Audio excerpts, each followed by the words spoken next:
Like there were these kids there, and like one of them just starts going and just like. How you feeling? Excellent. How you doing today? Good. Great yourself? Yes. Sorry for your loss, too. Thank you, man. A lot to all of us. Appreciate your work. Appreciate all your good stuff. Thank you so much. How are you today? How are you doing, Good. great? Jamie Sally, good to see you. Well, great to see you. Thank you for coming. Thank you. Glad to be here. Keep up the great work. Thank you. Okay. In and out. Let's get it done. That's right. I guess yeah, that's right. That's right. And all these good things I want to do, we're only here for the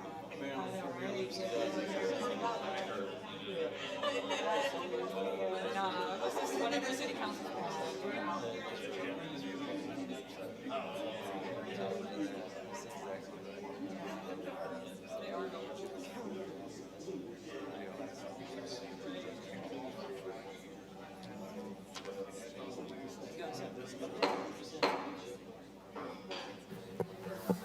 Let us bring the City of Spartanburg City Council meeting to order this evening. We're going to stand for a pledge. Well, we're going to stand for a moment of silence and then be led in the pledge. I don't see any Boy Scout. But during the moment of silence, I lost a teammate, former teammate of mine, Warren Beelan, passed away, and he'll be funeralized this coming Saturday, as well as this Spartanburg community, Reverend Sadler. I'm sure some of you knew of Reverend Sadler, longtime minister here in the county, passed away as well, will be funeralized on tomorrow. Let's remember those families.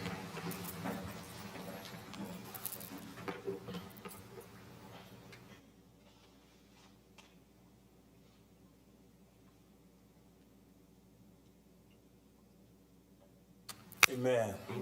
Mayor Pro Tem, do you mind leading us in the pledge?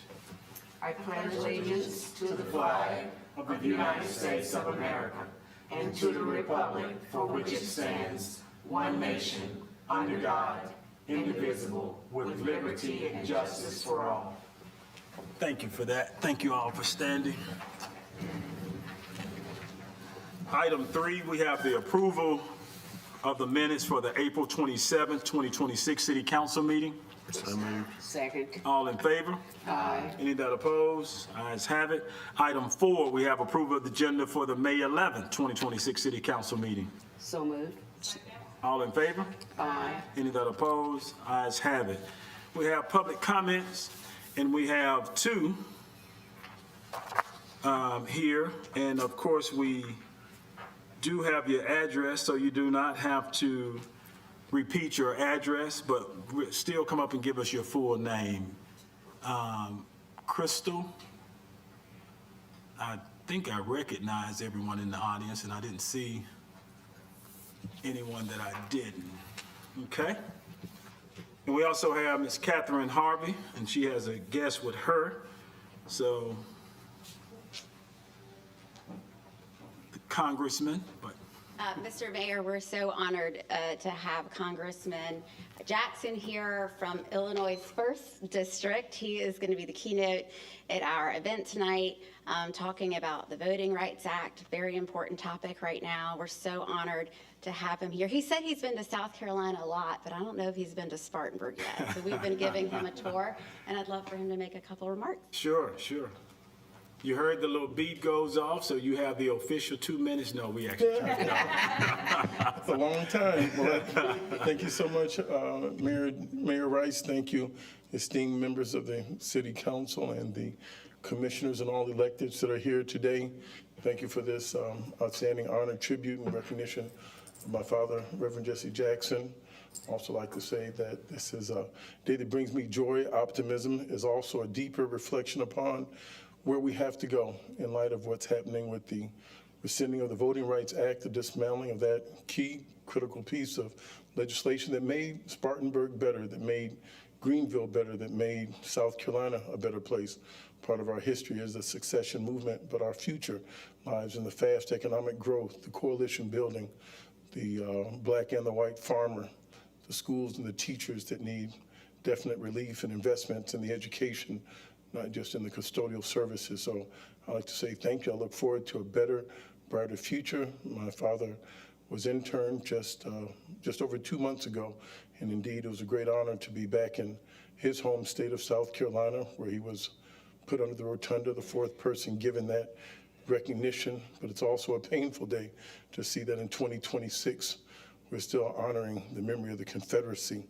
What about all of those that have made tremendous progress? What are we teaching a future generation? I think far too often they focus on the black side of the issues of the Confederacy, but not the white side. Many of these young white children need to see the abolitionists and the people that fought for freedom in their families to be erected, not just those that were the worst of our history. So I'd like to say a very thank you, a very special thank you, and that we too are going to stand together. We're going to overturn the will of the people that's been overturned in this voting rights amendment. We're not going back to poll taxes. We're not going back to these peonage and sharecropping terms. We demand equal participation, equal rights. So to all of you, I want to say thank you, Godspeed, and let's have a better, brighter future together, forward together, backwards never. Thank you.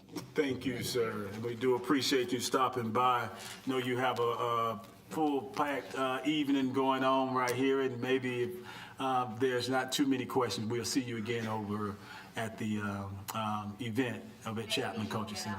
Yes. Thank you for coming by. Thank you for visiting. Thanks a lot, Congressman.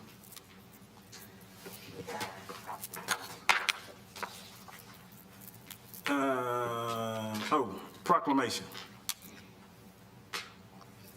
Item 6, proclamation declaring May the 11th through the 16th, 2026 as the National Police Week in the city of Spartanburg. Presenter will be yours truly, Mr. Rice.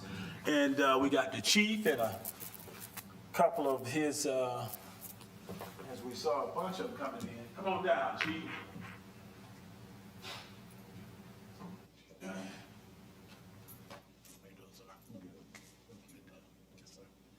And on behalf of the city and city council,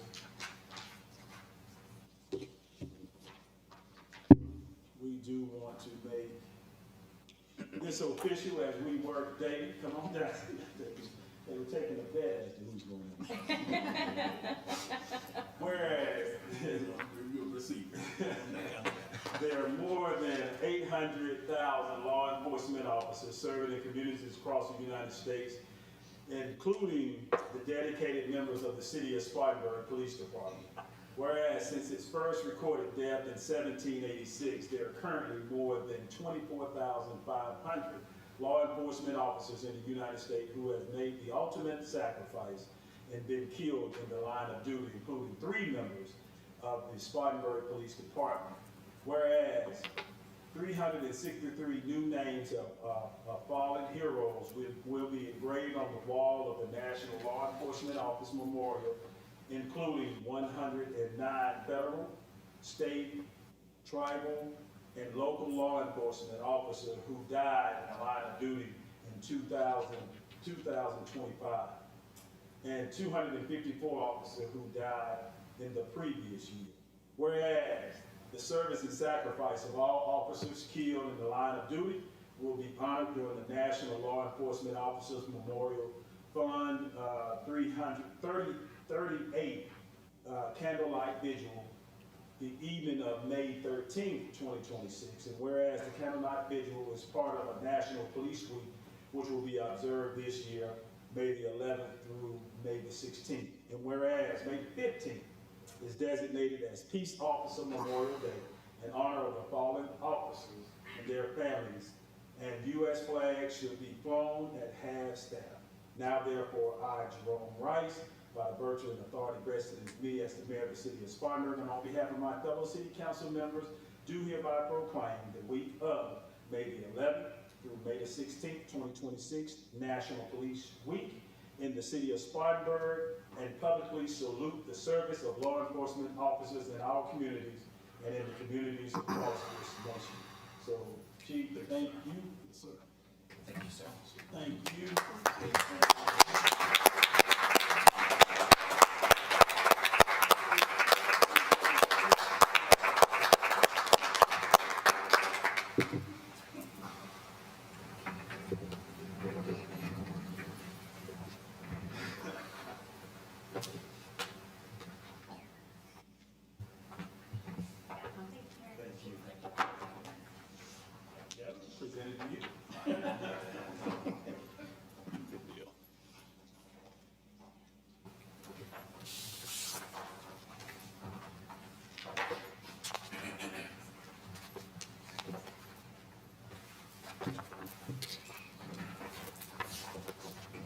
to say something during staff updates?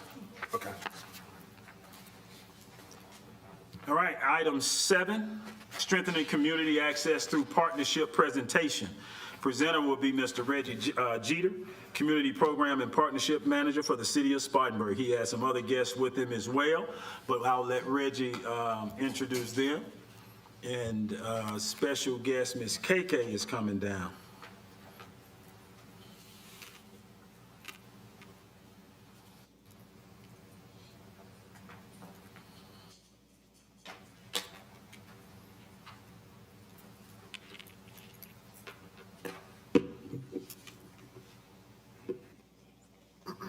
All right, good evening, Mayor and council members. My name is Reggie Jeter. I serve as the Community Programs and Partnerships Manager for City of Spartanburg Parks and Rec and Special Events Department.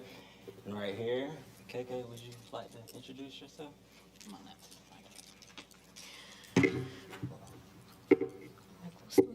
Yep. Well, good evening, everybody. My name is Caitlin Veronica Davis. I go by KK. I'm so happy to be here presenting or speaking about my experiences at CC Woodson. Okay, thank you. All right, good deal. So tonight, I just wanted to speak about a recent partnership between our department and the South Carolina School for Deaf and Blind. So through conversations and meetings with Ms. Nikki Robinson right here, who is the transition coordinator, I learned about a student named Caitlin Davis, also known as KK, who had aspirations of becoming an administrative assistant and was looking for real-world experience in a professional setting. From there, the CC Woodson team and the South Carolina School for Deaf and Blind worked together to create an opportunity for KK to gain hands-on experience at the front desk at CC Woodson. Since day one, this partnership has been a success because of the incredible support surrounding KK.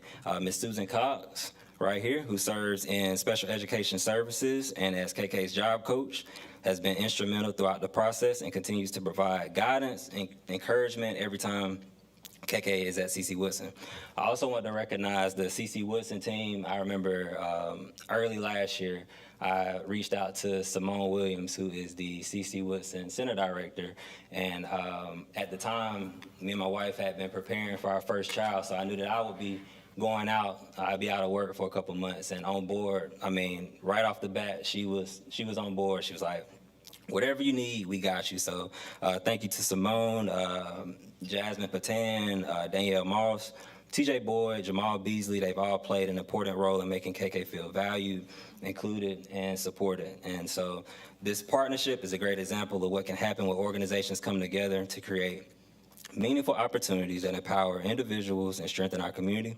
We are proud of KK and grateful for everyone who's helped make this possible. And KK, we love you. We appreciate you. We appreciate your hard work, your commitment, your dedication.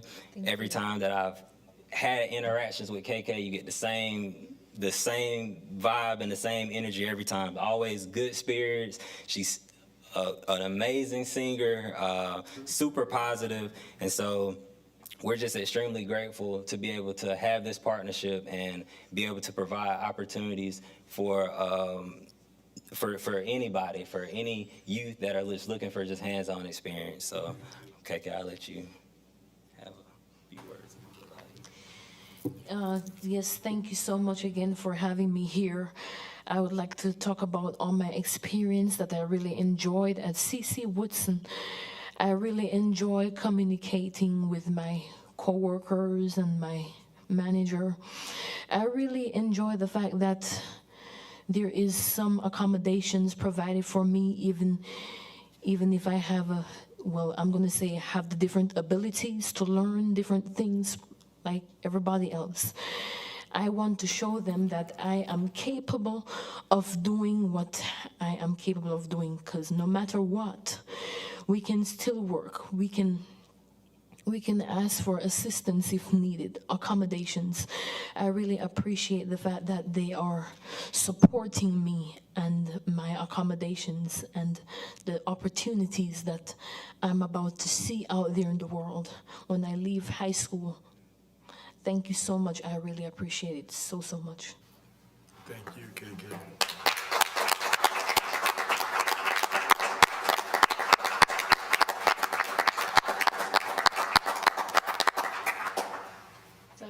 quick what KK's talking about. All schools do this, but at School for Deaf and Blind, we have a work-based learning program where we're working with 9th through 12th graders, whether they're credential track or diploma track, and we're always looking for opportunities out in the community. They do a lot on campus, but we're always looking for opportunities out in the community for these students to gain work experience just like any other teenager out there.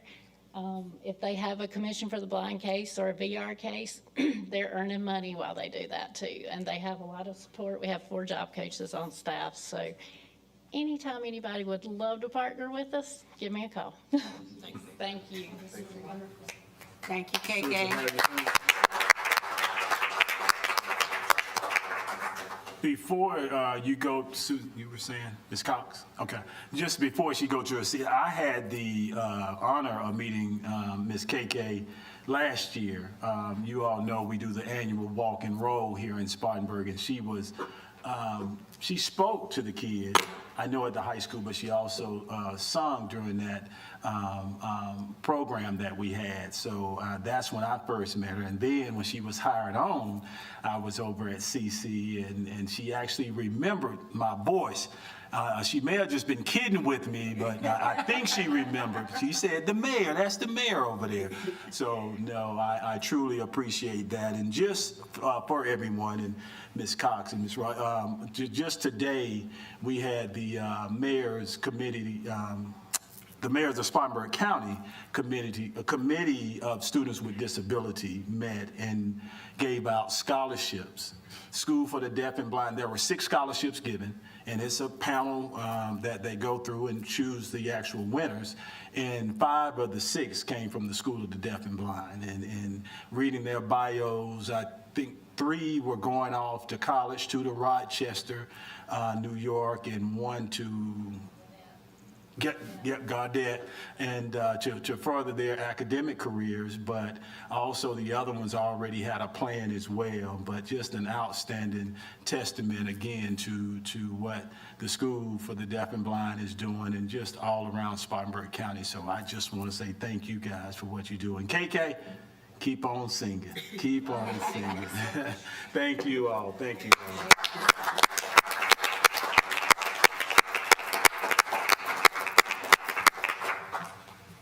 Awesome. Item 8, we have ordinance establishing the participation of the city of Spartanburg in the Spartanburg's Children's Cabinet. First reading ordinance 2006-006. Ms. Marilyn, presenter, thank you. Good evening, Mayor and members of council. I think that was a perfect transition into this conversation. Awesome. Big shout out to our team, and I think this really speaks to why we do what we do. I'll keep it really brief. So as y'all know, we are coming in front of you all as council today for the first reading and approval of the ordinance. A couple of high-level points. The cabinet will consist of 24 members. 2 of those members will include the mayor and the city manager, or whoever Chris would like to appoint on staff. And the establishment of the cabinet would also include the establishment of a youth council that would be led by the mayor and city. And we have plenty of foundation for that already, as y'all can see with our the work of our team in Parks, Recreations, and Special Events. So if anything, this is lining up really well to where we continue to want to invest. So if you all have any additional questions, John Tavia is also here from Spartanburg Academic Movement. Any questions? I have one question. Yes, ma'am.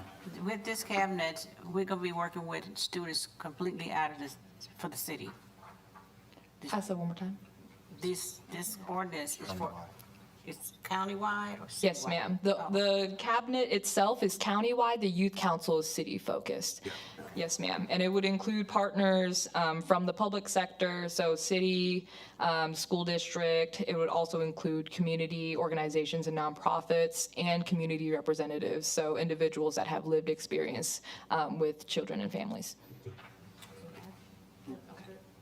Mr. Mayor, I would just sort of echo my comments from the last meeting and thank Marilyn and John Tavia and the work that they've done bringing this this group together. It's been a long time coming to get to this point, and I think it's exciting because I think it has the potential to have real impact on the lives of young people in our community, and excited about that. Marilyn, I can't remember if I asked at the last meeting. I know from the city standpoint, we'll provide staff assistance and staff resources, but there's really no additional financial implication from participation in this children's cabinet unless otherwise directed specifically by council based on recommendations or initiatives suggested by the cabinet, correct? Yes, sir. The goal of the cabinet is really to be an aligning force focused on reviewing existing systems and policies, how partners are engaging and working together, and how we make things more efficient for the children and families. And if that does relate back to something that is a financial request, it would come back to city staff before it goes to council. Right, and one of the beauties of the collaboration is that many of our partners have additional resources that are available to be leveraged in many different ways, whether it's through grants or other things that can come to the table and bring collective impact for the financial means of those involved. So that's great. Yes. Mayor, may I ask, can you please remind me, you may have gone over this last meeting, but how are the representatives going to be chosen? I see the number of what's possible and minimum and maximum, but what is the process of choosing the representatives on council? Yeah, I'll just say good evening, everyone, also. So for the first set of representatives, we'll establish the cabinet in 2 phases. So, of course, it outlines a 24-member cabinet, but we'll come in at about 12 members. The working group that we spoke to last week of the 9 to 10 members that have been working on this project for a year or so have collectively came together and outlined some potential people that would sit on it for the first phase. And then once that cabinet is operational and able to function on its own, then the cabinet itself would launch applications and different initiatives to onboard people for itself. So, yeah. Yeah, so for the community representative process as well, so that's also a third of the cabinet representation currently, and those 2 people will be sourced through an independent application process. So that's something that Sam and the city would be able to help kind of co-market to the community and kind of come together and select those 2 members for this first phase. And then that portion will still operate under an application process, but for the remainder of the cabinet, the governance documents of that would outline if it needs to fill a seat, if someone leaves the cabinet role, or if, someone needs to come on for additional support. Thank you. I do appreciate the limit on the terms, because I think having consistent new voices involved is a really thoughtful idea to keep it moving. Thank you. Good. Mr. Mayor, I make a motion that we approve the ordinance as drafted. Do I hear a second? Second for Ms. Littlejohn.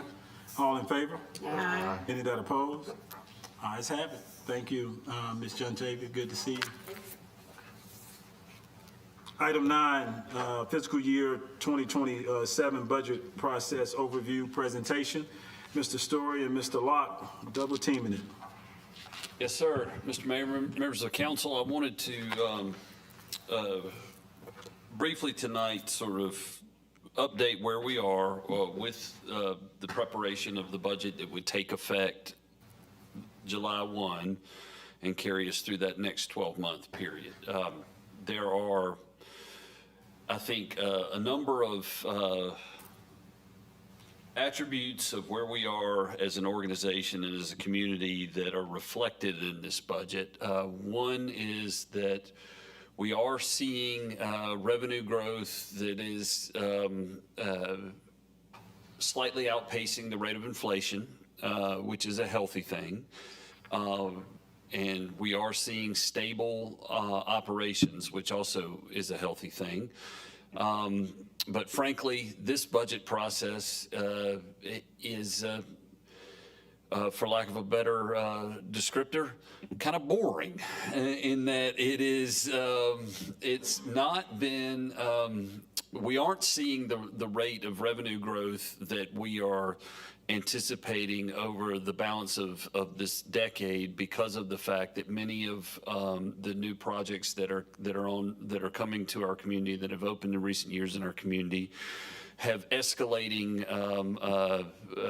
structures to the revenue that they'll generate. So we'll start to see some compounding benefits of that over the next several years. But this year, our aims are to be able to make some modest enhancements to our programs and services, but by and large, be able to cover the inflationary pressures that we're dealing with. And some of those I'll talk about tonight. I have a very short presentation, and as you know, many of you that have been through this process for many years, Dennis will handle all the hard questions, and I will lay out the big picture topics. But I'll just. And we can dive as deep tonight as you all would like. This is, of course, your budget, and as you hear me say every year, we do believe that our budget document is a reflection of our community's priorities. You will see this year, as in years past, that the bulk of our budget, there are two themes in the expenditures. One is we prioritize our people, the men and women of the city, and we prioritize our core services, which are police, fire, and our public works field services that touch every neighborhood and all the lives in our communities. Just some key points of emphasis before we dive into any math. The first is that we think it's indicative of a stable organization that's in sound financial health. We think that this reflects continued alignment with our strategic priorities, and there included are a number of relatively minor tweaks to our organizational structure and other things to better align us with council's priorities, including you'll notice as when we get the full draft to you that we've taken some of the downtown support operations and gathered them from a couple of different divisions into a new function within the city manager's office. That's just an organizational enhancement to how we manage those as our downtown continues to experience a lot of change and a lot of activity. There are no proposed changes to property tax rates or household fee rates that drive our revenue.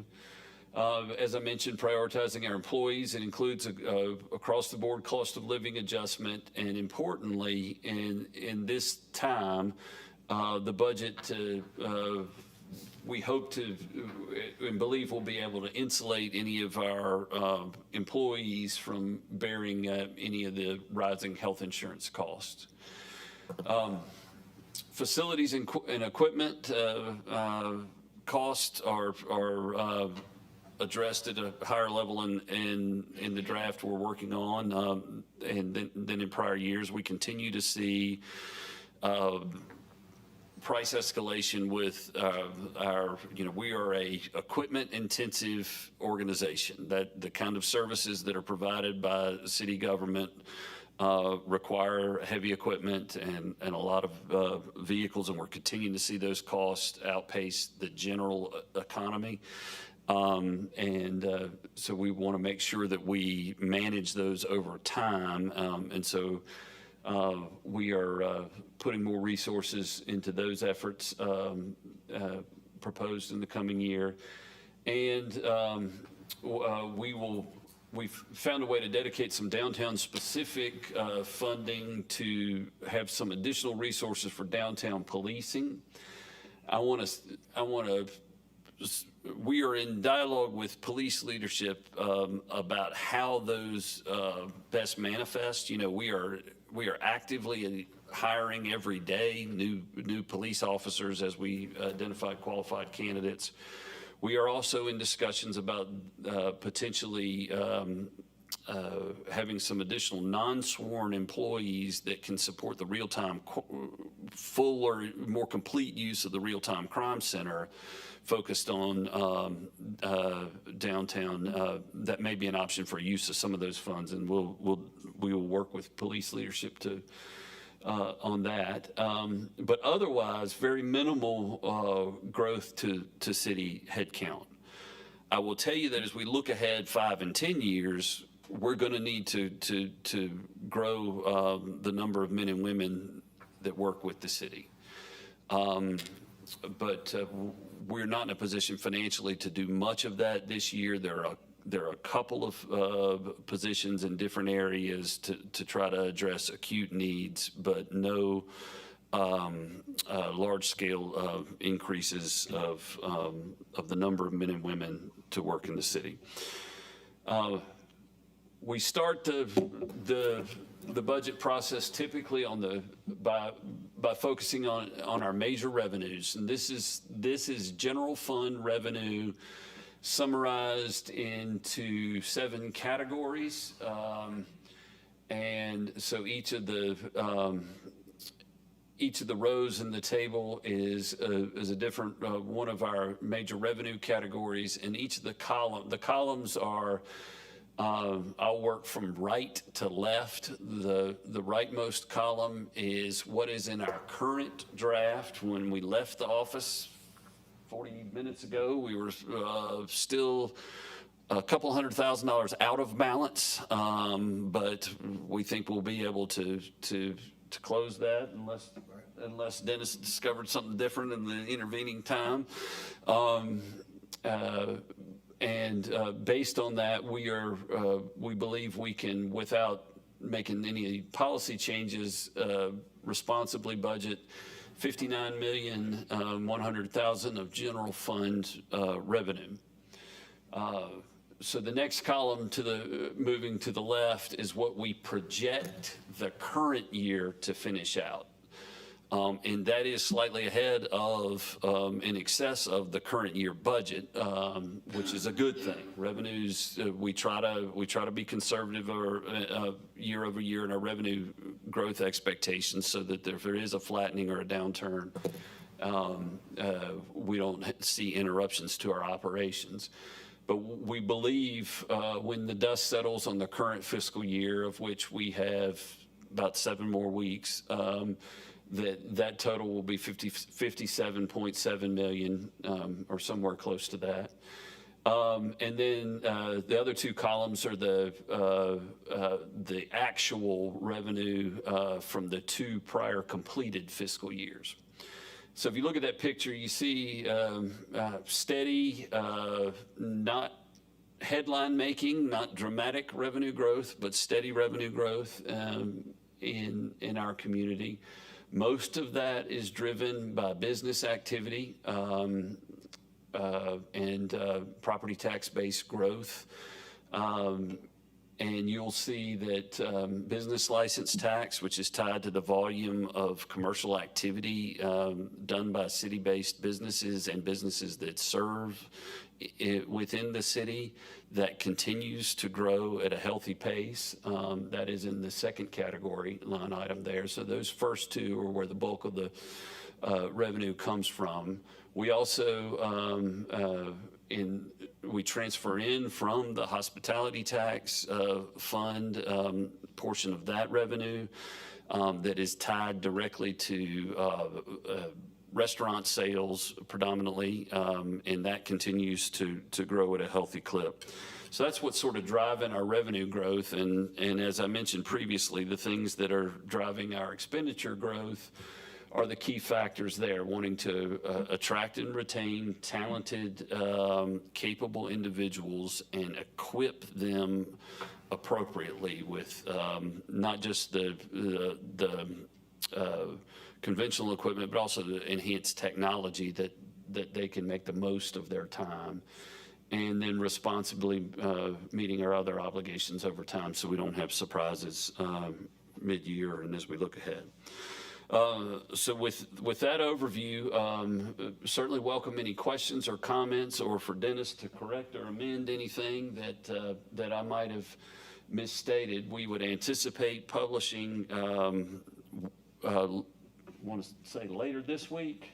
It'd be before the next council meeting. Before the next council meeting, a complete balanced draft. As you know, it's our team's philosophy that the most responsible thing for staff to do is to put a balanced picture in front of the council so that you all may make any amendments that you would like in that context. I know some other jurisdictions do it differently, but I've always believed that we needed to carry the ball as far as we could by putting a first cut at a balanced plan in front of you. So we're days away from doing that, and the 3 remaining meetings of the fiscal year will give us an opportunity to make those amendments and finalize the budget plan to implement July 1. So, any questions or? Questions? Yes, ma'am. Councilwoman Smith. Thank you, Chris.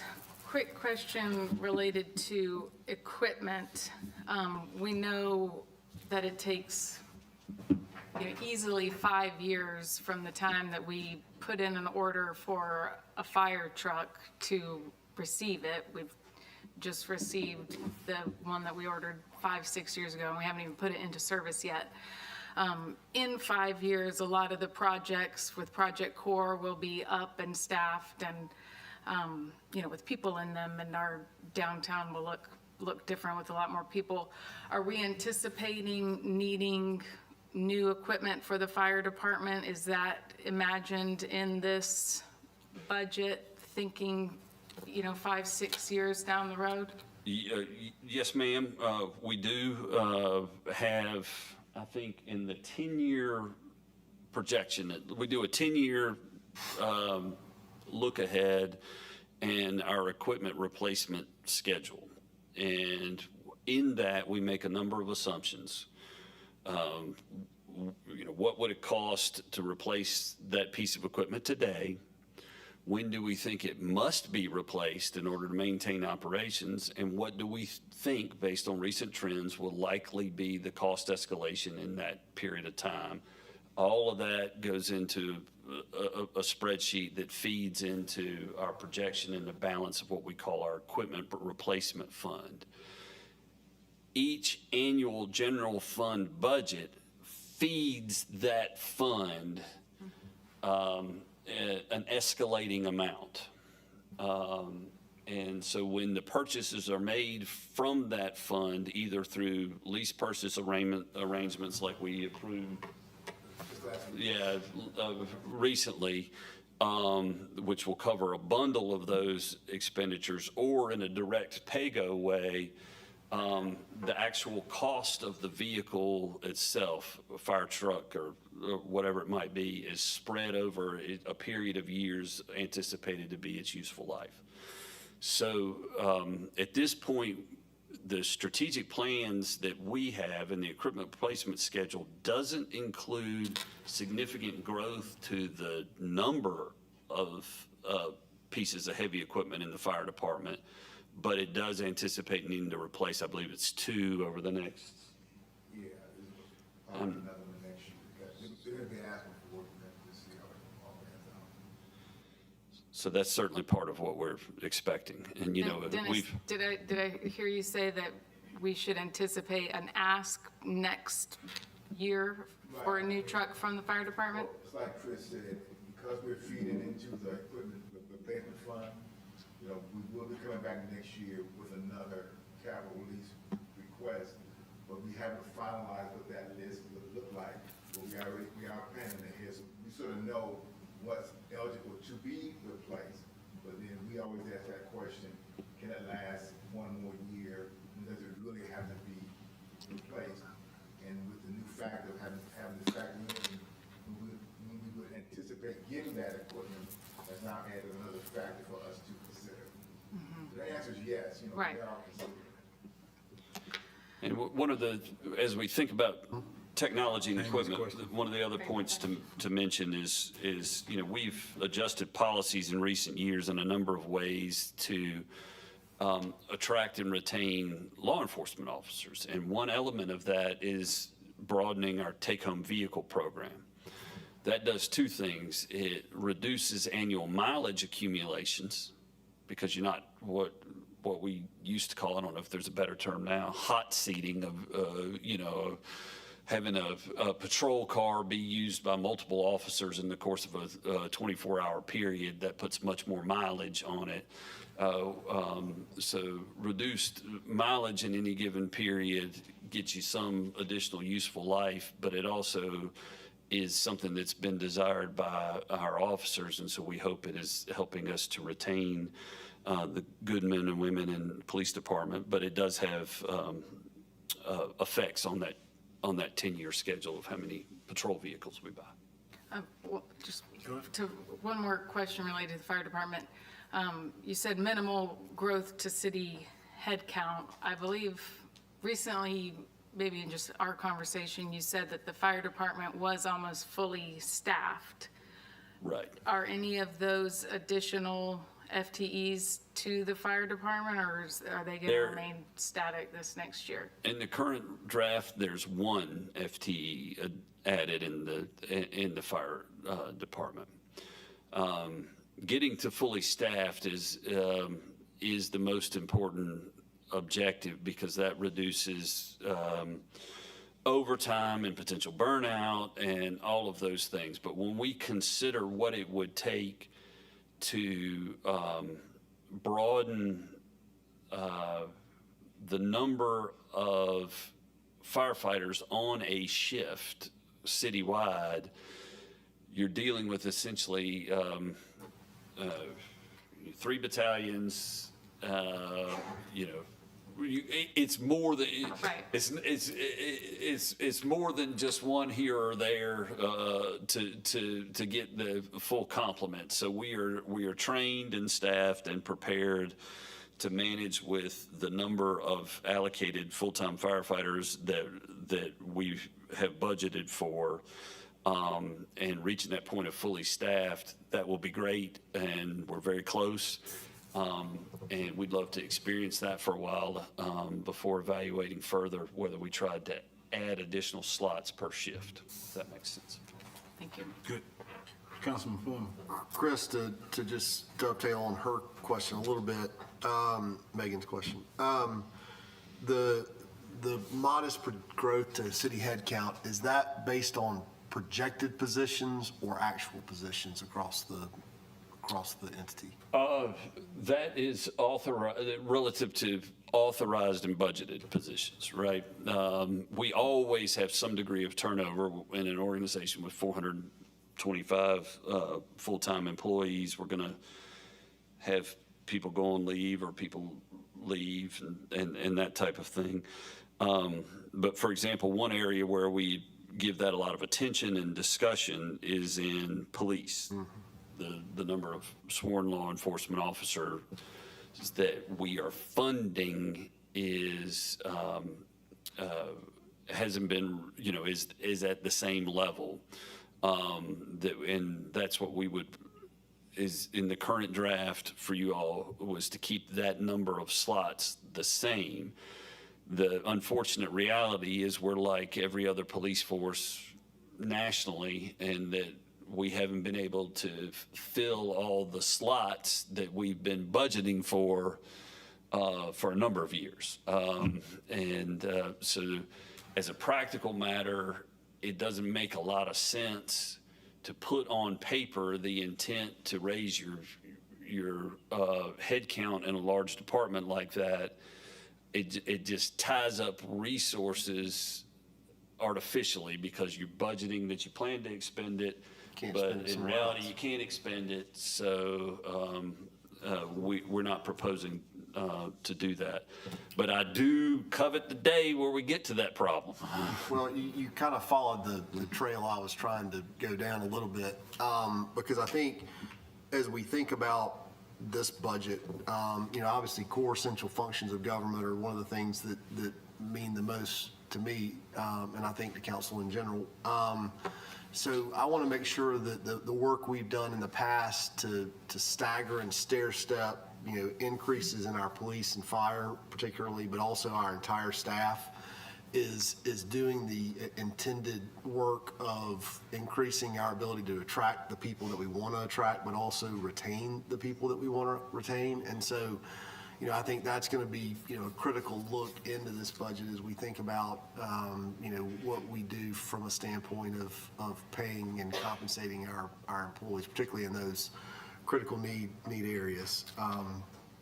Then I also, you mentioned that we'll absorb the healthcare costs in addition to a 3% cost of living adjustment. I mean, that absorption of cost is real money for our employees. Do you know what that is anticipated to be on top of the 3%?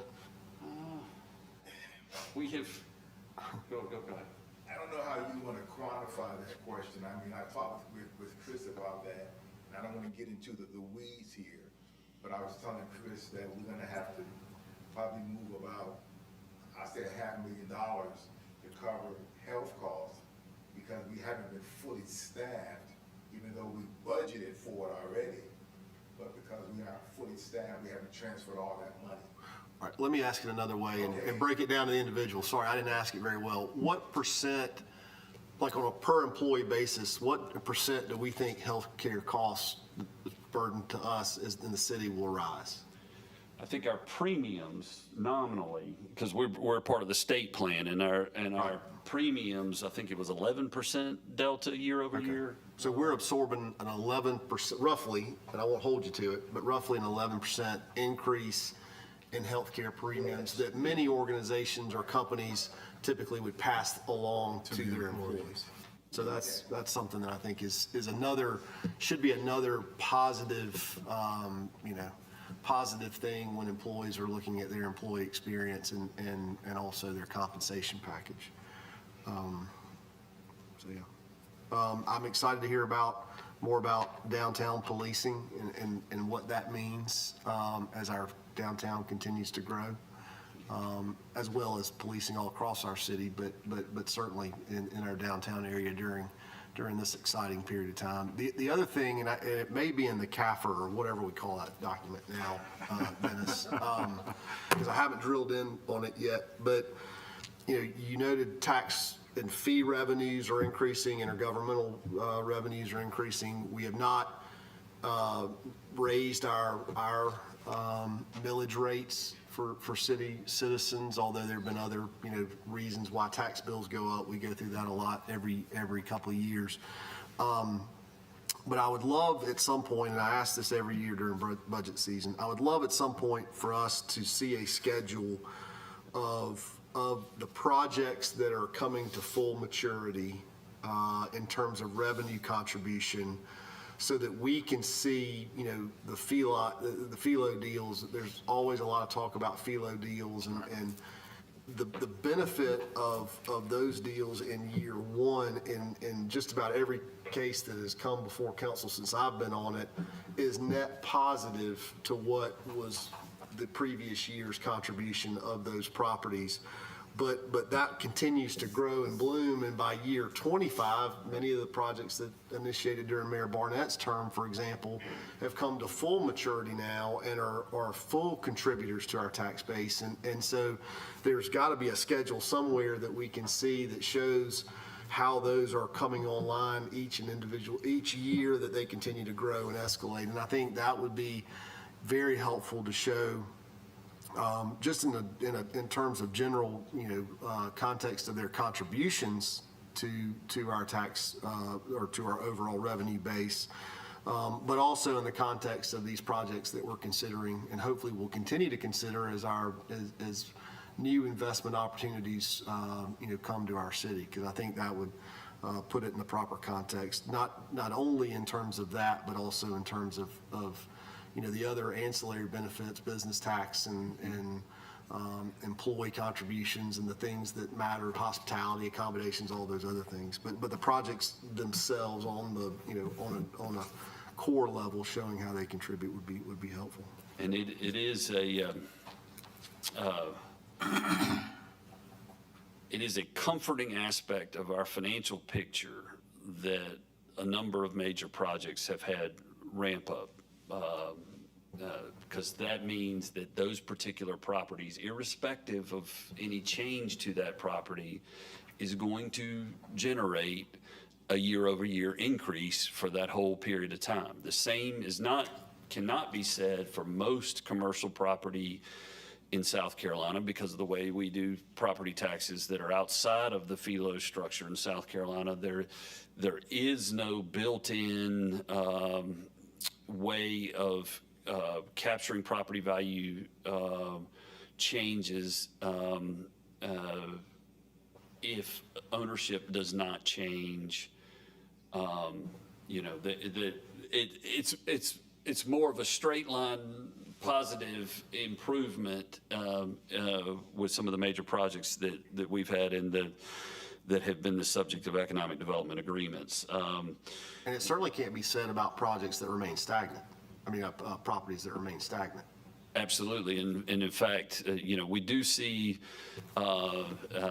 periodic reappraisals, but of course, in a periodic reappraisal, the valuation change, if ownership hasn't changed, the valuation change is limited to 3% a year by state law. So one of the things in a developing and changing city you see is transactions occurring as new investment comes in, which resets those values, which allows there to be growth in the tax base. And so that's what we look to over time is the evolution of the economic development deals that we have done, which all include a stair-step mechanism, and secondly, more commercial property investment in the city, which resets the values and hopefully generates new improvements on those properties. Those are the two strategies. We certainly don't expect that our tax-based growth is going to come off of single-family residences or anything like that. That's not a piece of our strategy. You know? All right, questions? Any other questions? Good information? Okay, all right, thank you. Yes, Thank sir. you, Mr. Story. You might as well stay up. Item 10, staff updates. Yeah, it's a busy, exciting spring. It seems like every weekend there's an event drawing an additional thousands of folks to downtown. There was a race this weekend, several other things. Just really appreciate the energy of our staff and supporting them. I want to ask MPO Paris to highlight quickly a couple of programs that are getting some special attention in this season in the police department. You feel free to use that microphone if it's easier for you. Before. Okay. Did you need this back?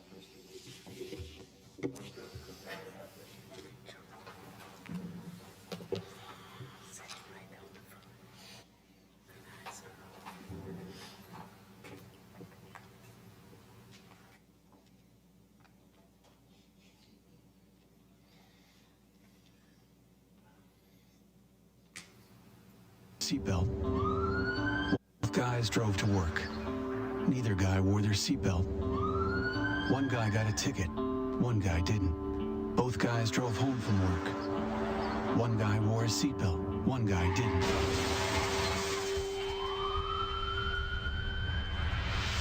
One guy made it home. One guy didn't.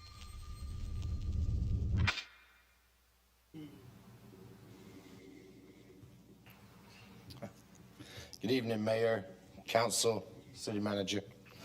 Thank you all for allowing me time to speak tonight about a few important public safety initiatives here in South Carolina. Buckle Up South Carolina and Motorcycle Safety Awareness Month. As the Target Zero Traffic Grant Officer for Spartanburg Police Department, I'm in constant dialogue with fellow officers, deputies, and troopers who respond to all sorts of these collisions whose outcomes could have been different if better choices had been made. These include wearing seatbelts and staying more alert. These citizens are not just statistics to us. They are our parents, children, co-workers, neighbors, and friends whose lives can change in seconds. Seatbelts remain one of the most effective safety devices ever created. Yet we still encounter preventable injuries and fatalities involving unrestrained drivers and passengers.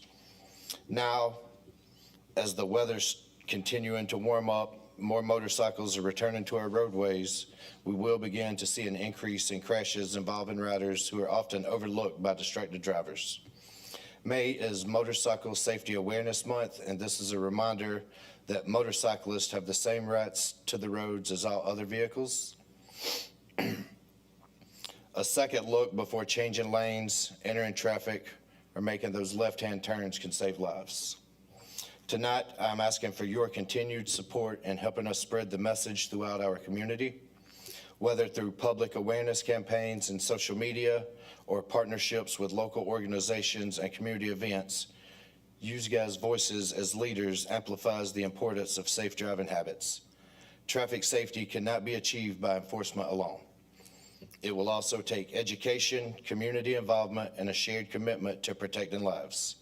But I believe together we can encourage our citizens to buckle up, put their phones down, watch out for all motorists and pedestrians, and make the roads safer for everyone in Spartanburg. Thank you.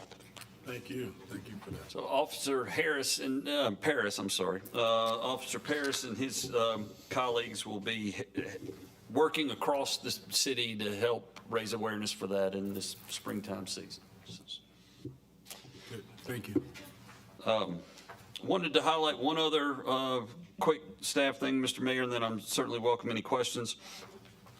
We do get calls from time to time about questions that relate to the topic of fair housing, and I just, as we do our best to share information in a lot of different ways, we have a very difficult time reaching all folks that might be experiencing some landlord-tenant type questions or some fair housing type questions.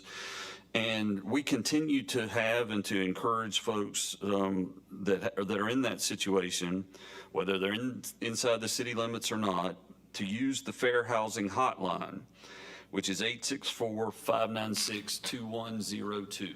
And we're gonna increase our efforts to make sure that number, 864-596-2102, our Fair Housing Hotline, is accessible to folks throughout the community. So we wanted to highlight those two things. That hotline is a place to go for information about anything that relates to that topic of fair housing, landlord-tenant questions, things of that nature, and we'll do our best to continue to increase visibility to those efforts. Certainly welcome any questions, Chad. Questions?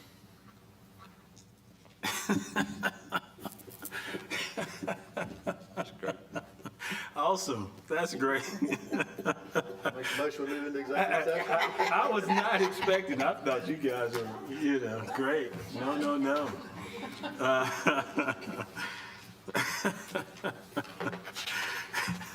I have a few I won't even ask about.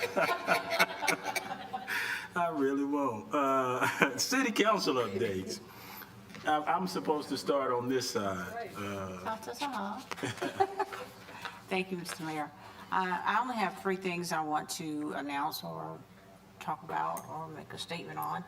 And one of those being that I went to the ball game the other night, last week, and I had a good time. It relaxed me so much. So if you haven't had a chance to get out to Fifth Third Park, please go in and just unwind. It is a wonderful thing to do, and you can find the schedule on the website. Also, I want to mention that Music on Main is all over Spartanburg City Facebook, and it shows how people enjoy themselves. So if you haven't been down there, do so. And last but not least, we will not be in session before the early voting starts on May 26th. Go out, choose your candidate for who they are and their issues and your concerns. And that's what to say we don't have, but just guess, no guess. No guess has left us. But Kiki is a wonderful singer. I have a chance to be with her every Christmas at a Christmas party sponsored by the Spartanburg Lions. And she's always up there leading a song or participating with the others. but she's an outstanding student, and I am thanking you all for putting her in place here with the city. I think that's a wonderful thing for handicap and disabilities, people with disabilities. So, thank you. Councilman Farmer. Yeah, I really don't have anything, Mr. Mayor, other than I will say I was downtown this weekend briefly on Saturday, well, for a couple of hours, and it was great to see all the activity. We had a Burgers game. Morgan Square was busy and active. Actually, I saw the mayor as I was riding the shuttle downtown, and that was a great experience. Very efficient, very pleasant, very enjoyable. It's a great way to kind of ride around downtown if you just want to go on a joyride. But it was exciting to see all the hard work that's gone into making our downtown enjoyable and welcoming. Is certainly having a positive impact. So. Awesome. Mayor Pro Tem. Yes, I want to thank Jay Squires, Martin Livingston, and especially Eric Brown for the things that they have been doing in the city lately. All of these rundown homes that we've been complaining about forever, I am happy to see that things are taking place because when you live in a neighborhood, it matters. Everybody should maintain their properties. And so I am glad to see that they are doing things about this now. And one last thing, vote.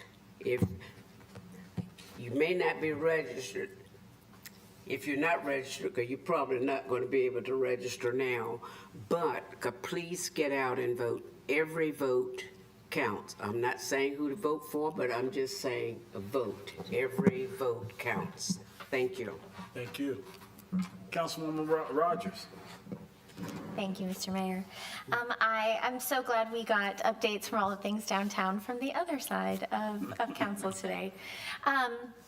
I think, when we've entered May and just, I don't know about you, but May is packed with activities, celebrations, endings of good things, stressful soccer seasons, lots of games.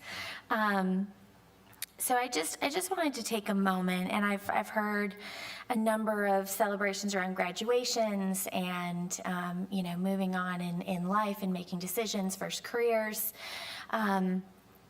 Successes and failures really do carve us in who we are as people and as the community. And I know for every successful story, there's someone out there that's struggling with someone that didn't get a grade or didn't get the job or didn't get the house that they really were looking forward to. So I would just, wanted to reflect today on making sure that we are being as present as possible in a very busy time of year. Really thinking about what we're prioritizing and who we're supporting, and just taking that little bit of extra effort in making sure we're supporting the people that we care about in this community and in our families. Thanks. Councilwoman Smith. Thank you, Mr. Mayor. Leslie mentioned the one thing I was going to comment on, which is graduation season. A lot of our colleges graduated this past weekend, and we start high school graduations this Thursday. And next Thursday, KK will graduate, as will Max Hyde's son, and as will my son. I can't talk about it too long or I'll start crying. But it's a joyous time and a bittersweet time, and I'm just really proud of our city and the way that we invest in our young people. My son was Kim's intern last summer. We'll have a new crop of interns this summer working with us, and I'm just proud that we're a city that really invests in our young people, that takes them as they are, as they walk in, and make sure that they leave better when they walk back out the door. So I know I started this journey when he was in 6th grade, I think. He would not take a picture, family campaign picture. Our friend Betsy had to Photoshop his face into my campaign stuff because he was just a moody middle schooler. But, you know, this city and all of you are a part of his entire adolescence, and I'm really proud. I'm really proud of that. And we talk a lot about retaining our talent, but I'm a believer that we want our young people to get out there and expand their worldview, and then he can come back. But yeah, just congrats to all of the graduates and to all of the parents that got them there. Awesome. Councilwoman Brown. Mr. Mayor, I'm going to pull a Rob Rain and thank you all for coming. Mr. Mayor? In memory of Rob. Yeah. Oh, I should say Or memory. not in memory. No, not memory. I got some other stuff on my mind. Excuse me, Rob. Not like you're watching it right now. Somebody mentioned it. Mr. Mayor, I did forget one thing. You know, I think it's Pittsburgh that they call Titletown. Is that right? Pittsburgh? Oh, yeah. You know, yeah. Well, you might as well call Spartanburg Titletown now, because since our last meeting, the Spartanburg Day School boys golf team won their state championship. The Dorman men's lacrosse team won their state championship, and the Spartanburg High School girls won their state championship in lacrosse, and the Spartanburg High School men's tennis team won their state championship. So, you know, I'd like to see Pittsburgh stack those up. Awesome, awesome. That and that is so true. And I will mention, because you made a mention about graduations and that, and seeing KK and this evening, and all of us may not go across the stage and receive a diploma. So many of our children get certificates because of whatever disability they may have. And today I mentioned that the Mayor's Committee of Disabilities gave away 6 scholarships. Those kids receive a monetary stipend along with an award. And one kid, and I will mention his name, Daniel, excuse me, Daniel Miller. And I've known Daniel since he was probably in the 8th grade, and his mother was there. And I remember his mother chasing him into the school. I was out, one of the persons in the car loop, and, you know, Daniel would get out and didn't want to come, didn't want to be a part, but Mom made sure he was there. Mom made sure he was there, and she was there today. And I told him, I've never told you anything I don't tell my own sons, Daniel, and my son just graduated this past Thursday from USC Upstate, my last one. And but I've never told him anything that I didn't. I got teared up even for Daniel, you know. But these kids, man, I mean, it's tremendous. And Jontavia, Marilyn, thank you for being here, that we passed to really get the children's cabinet kick-started. I see Kim and all they do with so many of our young people here as the summer's about to start up, and you'll have over 100 or so kids at each center, you know, participating. And you want to see a rowdy bunch, go over to Dr. T.K. Gregg or go over to C.C. Woodson sometime this summer and visit with our young people that I hope stays. You know, they don't have to go anywhere. You can go visit. I always tell my friends that live in other states, great place to visit, but home is something special. So to all of our graduates, I know Jamie's son will graduate Sunday. From Wofford College as well. And again, I don't wish that he goes in. He has a lot of friends at Wofford and can go visit, but home is something special, and I truly do appreciate Spartanburg, as you just mentioned there. I did have the deaths on my mind, and Warren Beeling was a teammate of mine and college football player. We came in at the same time. He's from Monroe, North Carolina, but he will be funeralized on this coming Saturday. That's why we have counseled miles with the mayor this Saturday. Also, Dr. Reverend Richard Sadler, I mentioned him, and he will be funeralized on tomorrow. He was the preacher at Zion Hill Baptist Church in Emmett for over 47 years. So again, just some tremendous people that we you know, run across. And great seeing the congressman coming to Spartanburg today, and hopefully some of us may have an opportunity to go listen to him a little bit later on this evening. But With that being said, I do appreciate everyone being here today. National Police Officer Week, thank you, Chief, and your team, man, for all you guys do. Really, I mean, we can't do it without the essential services, and police is truly one of them. So thank you all for being here. Entertain a motion. I make a motion that we go out of there. Second. All in favor? Any that oppose? Miss Hannah, Jerry.